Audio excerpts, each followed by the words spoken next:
This is Patrick Roth, Senior Support Technician for Microsoft Business Solutions. Today, we're going to look at OData filters using global variables and restricting on a date.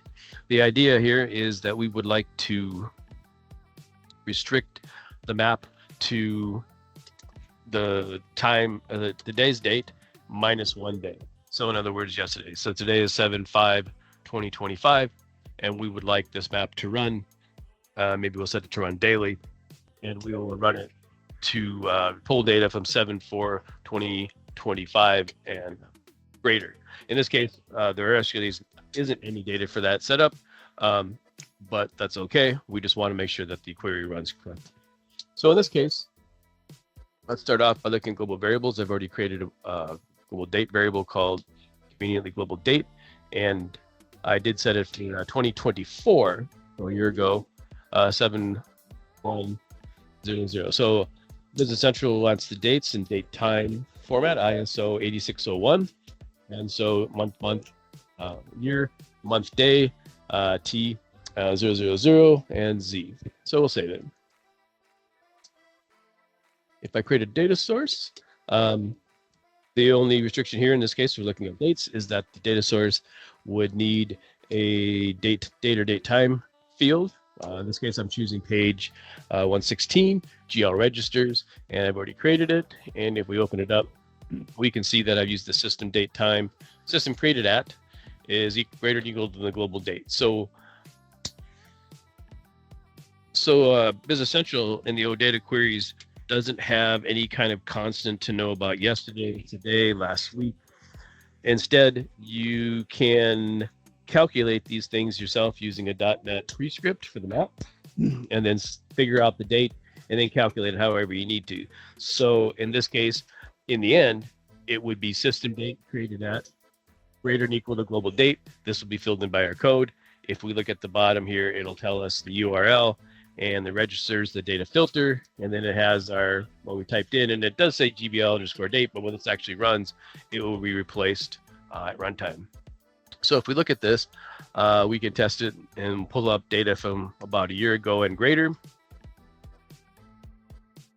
and it runs and it fails, which we didn't expect. So in this case, it's telling us the date time offset. And this is the date that we entered, should be in format, and it gives us the format and each field value within the range. And we notice that the correlation ID is also given return back. Now, this is sort of important for our purposes in troubleshooting, in that if there's a correlation ID coming back from Business Central, that means that the query reached Business Central and that this wasn't a smart connect error. So we did create a query, what we saw in there, and it blew up, and Business Central said, hey, that's no good. And this is the error code that you could look on their side, on the Business Central side, for more information about the failure. But if we look at the date time value that we're using here, and then compare it against what the format expects, we do see the years, the dates, the T, the time, which was hard coded to 0 instead of an actual time, is there. Well, what we didn't do is we forgot the Z. I don't know what they're showing, that there's so many Z's in here, but the ISO format is specified as 1. So if we go back to maintenance and global variables, we'll find global date. We did indeed see that we forgot the Z. So we'll add that back easy enough. We'll change it. So if we open up our global filter, we don't have to do anything here. And we run it, and it did work. Again, using 7/1/2024 as our system created data at and greater. So there's plenty of data to be found. And we'll save it. If we pull up integration, then if we're going to use this and try to do this on the fly, we can set up a restriction, a task before. So it's going to be a .NET task. So in this .NET task, we are going to look at our global variable, that global date field that we looked at. We're going to pull the current day now, which will include time, and we're going to add days and toString. So in this case, again, we hard code the date time. So this is not going to take time into effect. If we wanted to, we could do that. Actually, let's do that. Hours, minute, month, minute, second. So we're going to do it.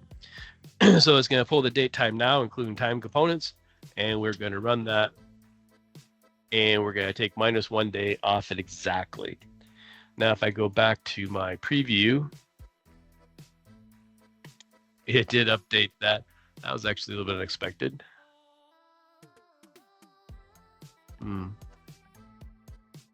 When you do a map preview, yeah, that was it. It was that from a previous run. So in this case, when you do a map preview, it doesn't actually run the tasks. It just takes what value was there. And since this was already 2025-704, that's the value. So if I use the preview here, I'll expect to see data. If I run the map, the script is going to run, and we get no data. Now, we might think it was a problem. Maybe we screwed up something, but we did get an error. And if we open up this, we can see that it's actually properly set. In this case, we do see 2025. It's yesterday's date. Today is 7/5/2025, and we see the current time. So this did work, and the reason why it showed here, the reason we could debug it so nicely to know what was actually sent is because I had to persist run values. So we did see the reason why there's no data is just come simply as of yesterday's date. There is no Business Central data in this register. From 2024 there was, and that worked. So we do see two things. One, that we can use a map prescript to set a global variable to dynamically set a data OData query filter using on the dates, and that we obviously have to make sure that it is proper ISO 8601 format, which includes the uppercase T and the uppercase C at the end.